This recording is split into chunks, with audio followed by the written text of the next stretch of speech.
Happy Monday. It's Thanksgiving week. Definitely thankful to be able to exercise my First Amendment right to the free press each and every morning when I wake up. I'm Greg Bishop. Thanks for being with us. It is Illinois in Focus Daily. Waking you up each and every weekday morning. Hopefully you're well beyond awake at 8 o'clock, but definitely keeping you posted on everything you need to know. We're going to have a truncated week this week. I think aiming obviously to be off for Thanksgiving, likely going to be off on Friday as well. May toy with the idea of not being live Wednesday. Let's face it, a lot of people clocking out this week, and news is going to be very, very quiet. It's just kind of the typical flow of news, despite, of course, the election a couple of weeks ago, and you've got fall veto session wrapping up. Legislators are back in their districts, getting ready to enjoy the holidays, and all eyes are going to be on January 2nd for the Illinois State House, when they're scheduled to come back for lame duck session, and then the new General Assembly will be seated January 8th. So we got that to look forward to.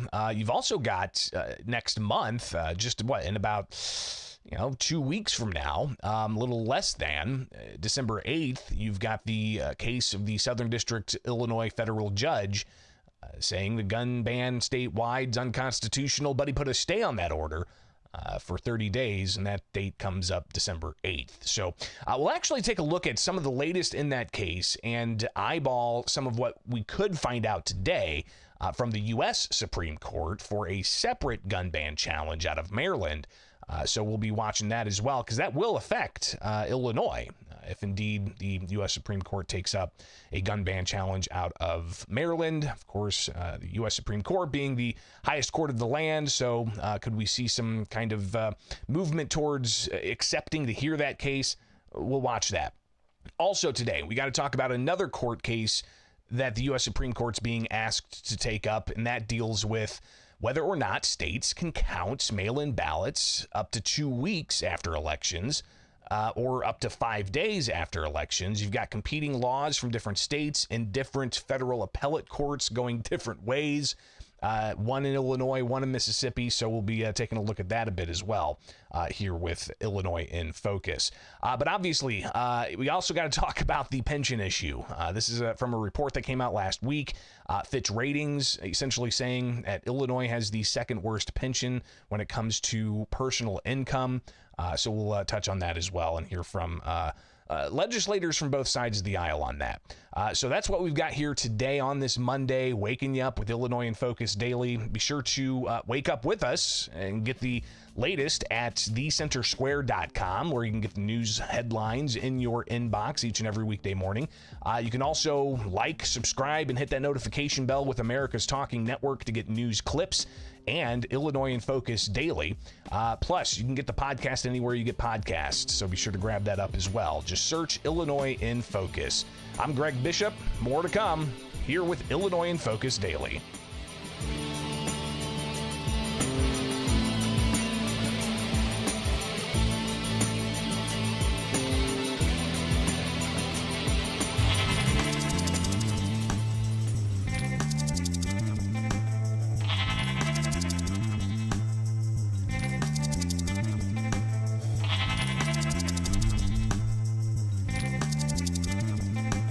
No big surprise, the state of Illinois has among the worst pension liabilities of any state in the country, and Fitch Ratings with the new report saying it's the second worst because it takes up a substantial amount of personal income in the state of Illinois.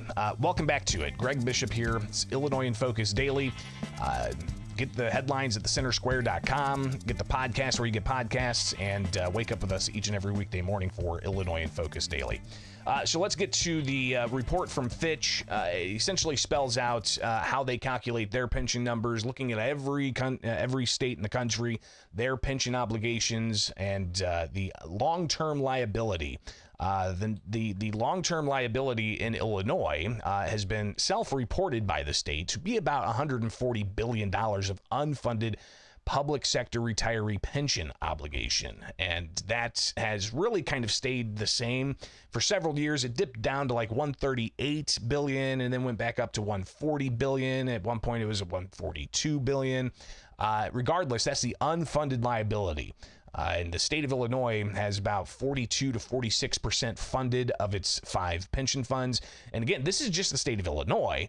It's not local municipal government pensions, police and fire pensions locally, just the 5 state-run pension plans, which includes teachers, the teacher retirement system, which is all of the state's retired teachers outside of Chicago. Chicago has their own Chicago pension fund for teachers.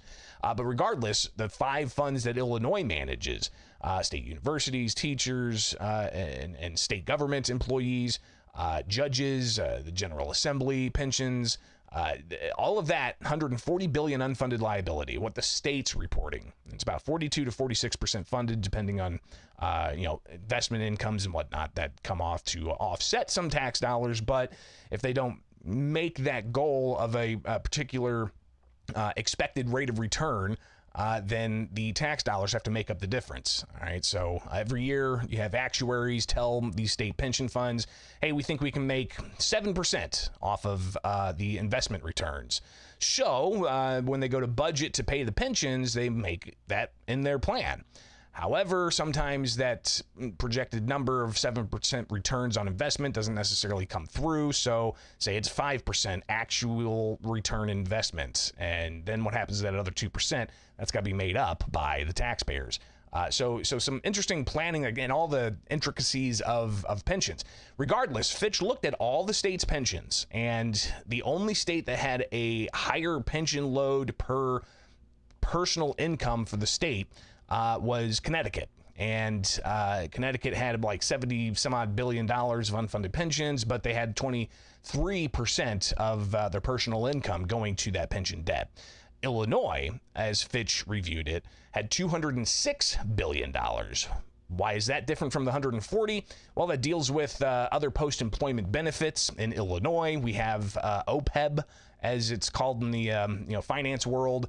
OPEB benefits are tens of billions of dollars, and these are for things like subsidized health care coverage for those who are public sector employees retiring. In Illinois, you've got the pension protection clause of the Illinois Constitution that says those benefits cannot be diminished. Now, Illinois also has Tier 1 pensions and Tier 2 pensions. 2010, Tier 1 was people who have 3% compounded annual increases in their pensions, subsidized healthcare coverage, and all of that's in Tier 1.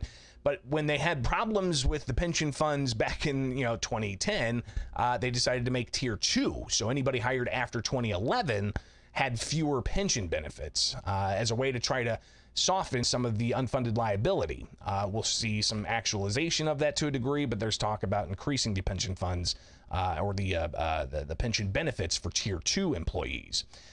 Then you also get into, safe harbor with Social Security. It's a provision that says if a pension fund does not equal to the benefits of Social Security, then you have to make up the difference. So there's conversation about how to do that, but that's going to increase the benefits for Tier 2 pensioners. And then obviously all of this edging out taxpayer funds for other things like roads, like other services, child welfare, a whole host of other things that state government pays for, education, for instance.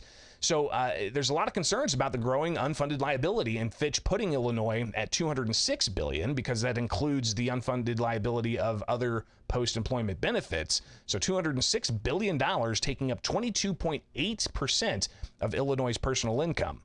And you can see the story at thecentersquare.com, where you can get a little bit more specifics in that. But I did ask State Representative Blaine Willhauer for his response to this Fitch report, which, again, places Illinois as second worst in the country, behind only Connecticut. Yeah, Greg. I mean, you don't, everything revolves around that in our budget. It's almost 25% of our budget is why our property taxes is a big reason why they're so high on a local level, because the state funding for education, you know, somewhere near half of that goes directly to those legacy pension costs. So until we fix that going forward, you know, it's going to be really hard to right-size government in Illinois without fixing that. But then when you go to fixing that, you're going to come against some pretty powerful special interests that are pretty entrenched in that system that's worked pretty well for them over the years at the detriment of the taxpayer. So it's a huge problem. But what does that change look like? What would you? The pension system? Yeah. I mean, there's all kinds of things that we could do to it. Number one thing we got to do right now is not make it worse. I mean, there's a huge push going on in Springfield right now to basically make the you know public sector special interests are rallying here to basically make Tier 2 into Tier 1. Which that's probably hundreds of billions of dollars in additional debt. So not only are we not talking about reform, we're talking about moving in the wrong direction when we're finally getting into a situation where you know, we're getting to the backside of the ramp on that, to where we could see some progress. But as they generally do in Springfield, they make it worse because they're more worried about buying votes than they are protecting the citizens of the state. So Willhauer obviously saying that there's a lot of things that can be done to shore up pensions, but it's, you know, something that is going to take a lot of political will. And he talked about the ramp, the so-called Edgar ramp, which, if you go to Illinois Policy Institute, they have a lot of information on this and a lot of the background. But you can see here the ramp chart that they have from 1996. The idea was to, some would argue, kick the can down the road by not giving as much into pensions, but the ramp ramps up to where it starts taking up even more and more of the state's tax base. Right now, we're spending about $10 billion in pensions, and then it's just going to go up more and more and more. But then we could see the back end of the ramp where the costs every year won't be as great. So we're, you know, still about 15 years away, 20 years away from the ramp going the other direction. But regardless, there's a lot that can be done that Willhauer says could impact the taxpayer burden on pensions. One of those, he says, is to not add to it. But I connected with State Senator Robert Martwick, Democrat out of Chicago. He's on the Senate Pension Committee. He's the chairman of the Senate Pension Committee. And he shared some of his thoughts about Fitch's report, which again places Illinois as second worst for long-term liability per personal income in the country. Well, Illinois has led the country in pension irresponsibility, I would guess now for about 40 years, maybe a little bit longer than that. I don't know that the teachers' pension fund has ever been, the teachers' retirement system has ever been north of 50% since its inception, right? So this has been an ongoing trend. I'm happy that we are making progress, but I don't expect, rankings like this to change in any one given year to year. It's sort of a, long-term sort of outlook. And I'm not surprised that we are still where we're at. But, that's why we keep working at it. So you have, the issue of Illinois' pension burden, eating out some of the other costs that tax dollars could be used for, infrastructure, public safety, a whole host of other things. But Fitch's report singled Illinois out on a couple of things. It said that Illinois was among states that didn't have the most comprehensive annual report for finances, and the state also has a magnitude of other post-employment benefits and high barriers for a state to modify benefits. High barriers for a state to modify benefits. Illinois in that category. Martwick says, well, it's because of the Illinois Constitution. Well, Illinois has led the country in pension irresponsibility, I would guess now. Yeah, and that's the reference to the Pension Protection Clause, which prohibits the diminishment of pension benefits. So pension benefits are deemed as a contractual obligation to that employee as of their first day of employment. And while they can be enhanced, they cannot be unilaterally diminished, which there's two ways to look at it, of course, from the standpoint of Fitch, which looks at purely, financials and dollars and tax burdens. That is inhibits change. But then, of course, from the perspective of employees and retirees, they would view that as a positive, that it prohibits change, right? It protects their pension benefits that they've earned. And it says that the state has to find another way to solve that problem other than diminishing the pension plans that they paid into. So what are those other solutions? Again, a conversation I had with State Senator Robert Martwick Friday afternoon about this Fitch report, placing Illinois as second worst. What are those fixes and what do they look like? Yeah, and I mean, look, this is a problem that has so many fingers. It is not something that, so Fitch, from their standpoint, is looking at it, again, from their standpoint, which is always going to be from a financial analysis standpoint.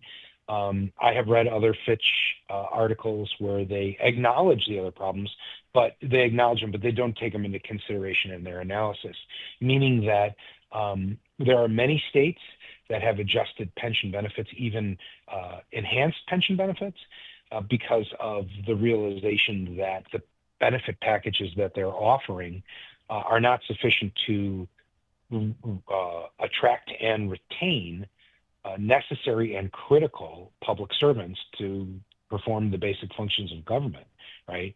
So they acknowledge that, but that doesn't factor into their analysis.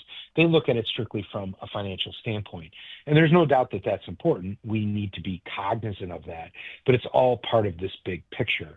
They look at it from one way, and I think we do need to solve this. We need to solve it for a lot of reasons. Number one, this sort of sustained pension problem is eating up way too big of a portion of our state budget, and that prohibits us from spending what we need to spend on critical services. So in a sense, this generation suffers to pay back the sins of prior generations.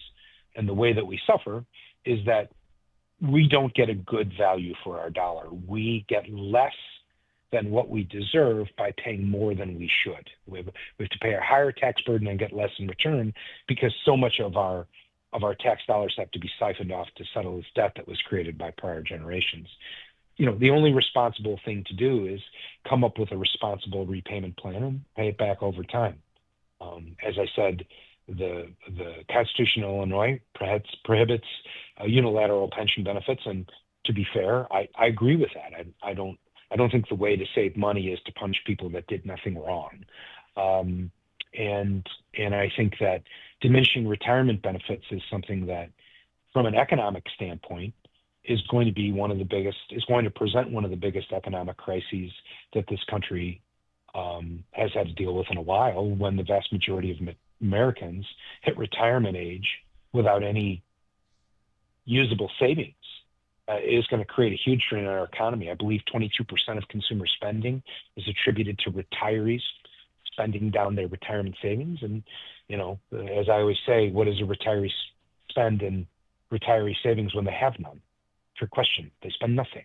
And so, that's going to create a huge drag on our economy. It's going to create another burden on future budgets. So we have to be cognizant of that as we look at this in a holistic way, right? So we have to be cognizant of what Fitch says about our ratings and where we stand and how we improve those. How do we keep our credit ratings high? How do we recruit and retain the employees that we need right now? And how do we ensure that we're not handicapping our future economies and creating even more budget pressures in the future. So, like I said, there's a lot of moving parts, but that's what the discussion should be focused around, all of them. So, Martwick, obviously not pinpointing one specific thing to shore up the pension debt, but recognizing that it's crowding out tax dollars that could be used for other things. But again, back to State Representative Blaine Wilhauer, Republican on the House Pension Committee. He says that one thing to do for the pensions is to not make it worse. But there's a push at the State House to change that Tier 2 pension for employees hired after 2011 with fewer benefits to give them more benefits. Senator Martwick on the Pension Committee, a Democrat chair, he says that this is going to come together and it's going to have a cost to taxpayers. Yeah, it's going to happen. And the cost is a moving target because, of course, there are different ideas on what that should, as I mentioned, different ideas on what that should look like, right?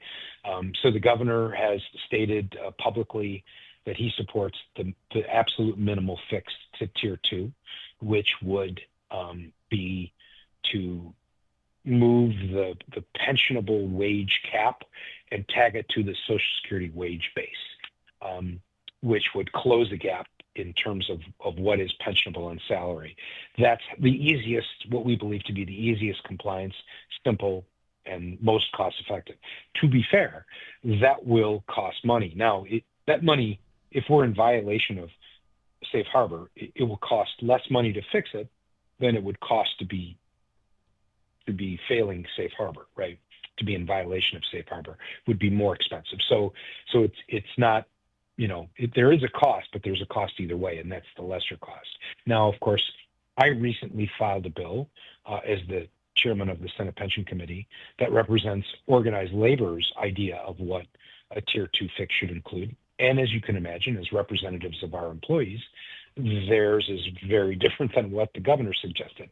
It has the same fix to the pensionable wage cap, but it also includes measures that have been done in many other states.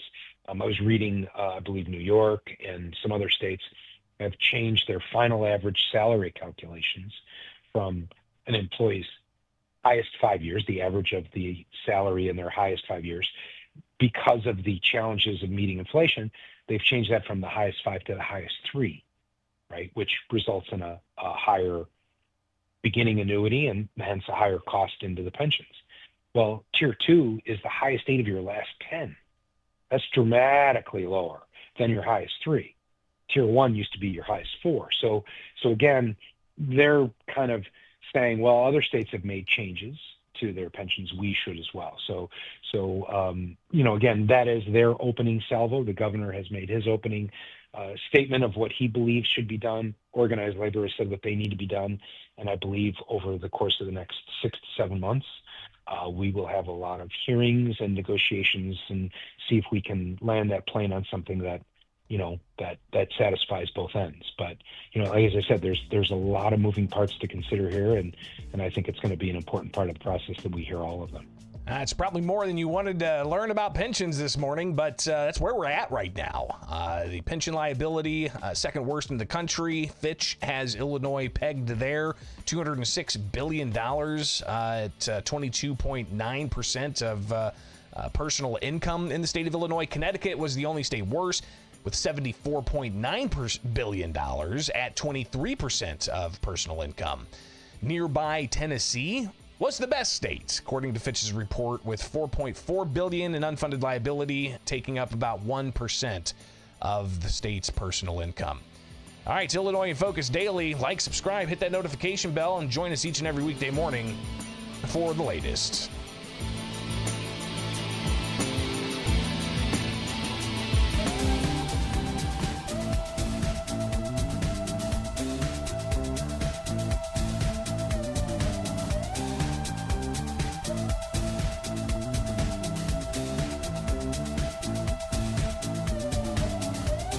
December 8th is just around the corner, and that's the date that Judge Stephen McGlynn's order will kick in if the state does not successfully get in a stay from an appeals court. So we'll be watching that December 8th date pretty closely here with Illinois in Focus Daily. I'm Greg Bishop. Wake up with us each and every weekday morning with America's Talking Network. A couple of updates when it comes to the ongoing litigation against gun control laws in the state of Illinois and beyond. While we wait and watch what happens December 8th and whether or not the state is going to get an emergency stay from the appeals courts in the 7th Circuit to hold Judge Stephen McGlynn's order and ruling that the state's gun and magazine ban is unconstitutional. So December 8th is that date. But we've also got the U.S. Supreme Court, which could make an announcement at some point. Possibly today. They've got an order list that's going to be published here in about 5 minutes or so. So we got to pull that up. So maybe as we go live to tape here, we'll actually see that outcome. So be watching here live with us. So I'm going to pull up the U.S. Supreme Court's order list page, see if we can have that ready. But clearly, this is an issue that is not just in Illinois, it's in Maryland. And that's why we're pulling up the U.S. Supreme Court in their orders, because you've got the Maryland case. Now, Snopes, which challenges Maryland's ban on semi-automatic firearms. That's already made it through the appeals court and will then get to the U.S. Supreme Court here soon. We'll find out if they'll accept that. But you've got the Southern District case that's now going to the appeals court in Illinois, challenging the state ban. I took a look at the docket this morning, and there was an update in the district court. I have yet to see the actual appeal filed to the appeals court for this case, but the district court, McGlynn, was asked to go ahead and rule and order attorneys be paid by the loser in this case, which was the state of Illinois. So the two of the plaintiffs' groups, the Barnett Group and the Langley Group, filed a motion for payment to pay the penalties here. But Judge McGlynn, he did issue an order last week at some point, and I'll just read this to you, see if we can pull this up for you as well. But McGlynn said on the docket entry before the court, 3 motions, 2 motions for attorney's fees filed by the Langley plaintiffs and the Barnett plaintiffs, and as well as joint motion to stay attorney's fees and costs pending appeal filed by the parties in the consolidated cases. For good cause shown, the parties' joint motion to stay attorney's fees and costs pending appeal is granted. So they're not going to be getting their fees for attorneys until full resolution. Per the parties' request, the court stays all proceedings and vacates any deadlines related to attorney's fees, non-taxable expenses, or costs under Federal Rule of Civil Procedure until the state defendants' appeals are finally concluded and are no longer subject to review by any courts, whether by additional appeal, petitions for rehearing or re-argument, petitions for rehearing en banc, petitions for writ of certiorari, or otherwise. So essentially, Judge McGlynn saying that he's not going to grant any attorney's fees until this case is completely done. In accordance with the above, the 2 motions pending for attorney's fees and are denied as moot, with leave to refile at the conclusion of all appeals in accordance with this order. So there you go. You've got the latest in the Southern District case. But again, we have yet to see the gun ban challenge, which plaintiffs won in McGlynn's court. We have yet to see the state appeal that to the appellate courts, but that could come up in very short order. Again, December 8th is that date. So another thing we're watching, again, is the U.S. Supreme Court in their order list. To see if we can get this pulled up. And that time coming up here, 8:30 our time. If you look at the U.S. Supreme Court's website, the calendar there has the order list being released today at 9:30 their time. So let's see here. Order list. Clicking on it, see if it pulls up. All right, can't be reached yet. So we'll see if we can get that. Maybe some of the people in the live chat might also be able to pull that up. But so the Southern District case still percolating. We'll see if it gets to the appellate court soon. In the Schoenthal case, that's the case challenging Illinois' prohibition of concealed carry on mass transit. The courts there and the district case found that it was unconstitutional. Then in the appeals court, they have an order granting them an extension to file. So we actually won't see some filings in that appeals court case until the 16th of December, and then the 15th of January, and then the 5th of February. So that's going to be percolating through the appeals court in short order. So let's see, the 25th of November, that is today, we've got the U.S. Supreme Court looking to see if they will accept the Snopes case. So we're pulling up the order list. It's a little after. Okay, well, why aren't we getting the orders of the court? Let's pull this up. Orders of the court. Order list. Kaboom. Here we go. All right, so we'll look up Snopes. I'm not seeing it. Do you guys see it anywhere?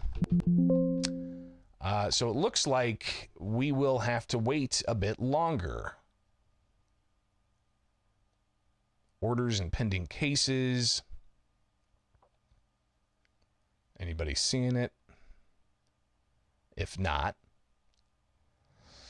then we can look at the calendar again to get a better idea of what to expect coming up, because they do have other conferences they could do. It doesn't look like they've got anything else for the rest of this month.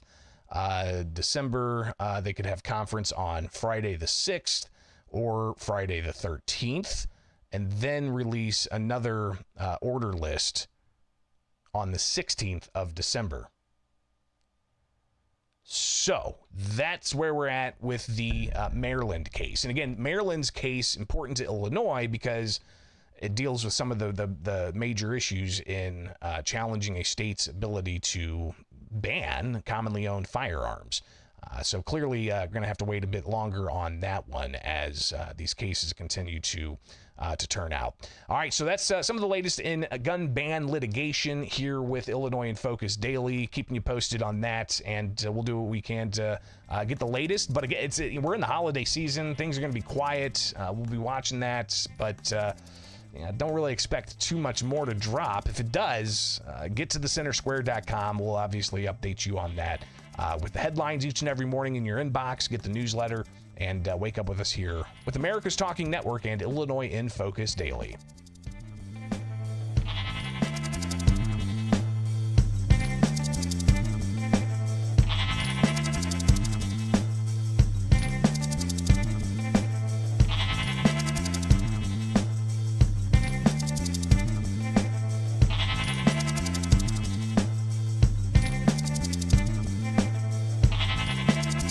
State of Illinois wrapping up counting of ballots last Tuesday, and that's after 2 weeks. The election was November 5th. You had a whole bunch of mail-in ballots that were still making its way into local elections officials, and state law allows them to count those ballots up to 14 days after the election if it's postmarked, and there's some controversy as to whether that's the case.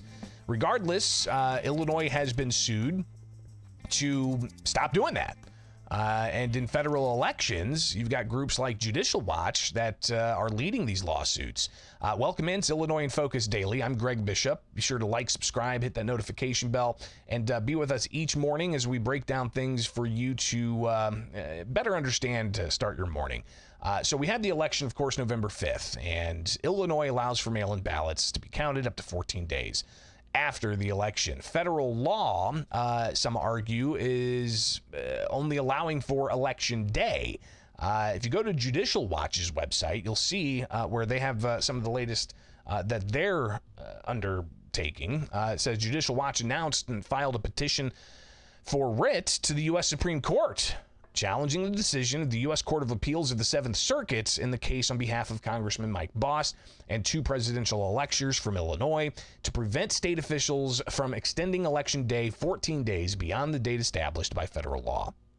The lawsuit filed May 25th, 2022. All right, federal law defines election day as the first Tuesday After the first Monday in November of every even-numbered year, the initial complaint states, despite Congress's clear statement regarding a single election day, National Election Day, Illinois has expanded Election Day by extending by 14 days the date for receipt and counting of vote-by-mail ballots. The Court of Appeals for the Fifth Circuit just ruled in another Judicial Watch lawsuit, which was filed on behalf of the Libertarian Party of Mississippi, that counting ballots received after Election Day is unlawful. So you've got two different federal appeals court districts ruling two different ways. In Illinois, the district court sided with the state, and then the appeals court sided with the state, saying that Boss didn't have standing and dismissed his lawsuit. He was challenging the 14 days. Down in Mississippi, Judicial Watch handling a lawsuit there for the Libertarian Party of Mississippi, where a district court sided with the plaintiffs, saying that you can't count ballots up to 5 days. So you've got separate outcomes here. This is clearly making it ripe to go to the U.S. Supreme Court. So in their filing to the U.S. Supreme Court, they say, for 130 years, this court's held claims brought by federal candidates challenging states' time, place, or manner regulations affecting their federal elections. Until recently, it was axiomatic that candidates had standing to challenge these regulations. Indeed, it's hard to imagine anyone who has more of a particularized injury than the candidate has. That is because a candidate who pours money and sweat into a campaign, who spends time away from her job and family to traverse the campaign trail, and who puts her name on the ballot has an undeniable, different, and more particularized interest in the lawfulness of elections than some random voter. So clearly, this is something else we'll have to watch. Let's actually, you know what? We had that pulled up. Let's see if we can find this particular docket on the U.S. Supreme Court's order page. Let's see if we can pull up Bost. There's a Boston case that they reference, but nothing from Bost. Illinois. There is a Scott Armian v. Illinois that is being denied, so I'm not sure about that case. But it doesn't look like the challenge that Judicial Watch has brought to the U.S. Supreme Court's been picked up, at least on their order list that was released this morning, literally 8 minutes ago. But here's Tom Fenton from Judicial Watch talking a bit about this case and the significance of it. Huge Judicial Watch victory for the rule of law on elections. The Fifth Circuit Court of Appeals just ruled an hour or so ago that counting ballots that arrive days after Election Day is contrary to federal law, preempted by federal law. Mississippi counts ballots that arrive up to 5 days after Election Day. Judicial Watch challenged that in court, and the Fifth Circuit Court of Appeals essentially said Judicial Watch is right. This is an historic victory for the rule of law. Too many states count ballots that arrive after Election Day. It's quite obviously contrary to the very notion of having an Election Day. It invites voter fraud and undermines voter confidence. Hopefully this victory is just the beginning, and we can get back to Election Day across the nation. So no more election week or election month in some cases.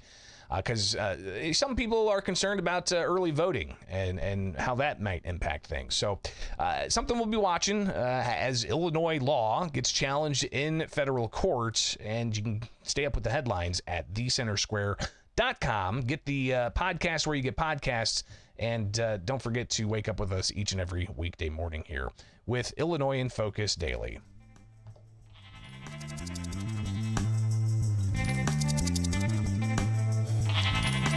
All right, so all I got for you guys today. Again, still toying with the idea of not doing the show Wednesday. Hopefully, if I get a couple of thumbs up in the live chat, is that cool with you guys if I take Wednesday off? Get that thumbs up in the live chat. I'll wait for some thumbs up here. What do you guys think? Should I take Wednesday off? Wednesday, Thursday, and Friday off? From the show. I still got other stuff I got to do. All right. John says do it. Warsaw says thumbs up. All right, everybody's giving me a thumbs up. I'll take Wednesday off. Oh, come on. Endless Possibilities Auto gave me 3 thumbs down, 4 thumbs down. We'll see what happens. All right. I appreciate all you. Very thankful for your continued support. Be sure to, if you've got a moment and you have the ability, donate to the Center Square. It's nonprofit newswire service, and that keeps us going. So make that happen. Have yourselves a wonderful Monday. We'll see you back here tomorrow here for Illinois in Focus Daily.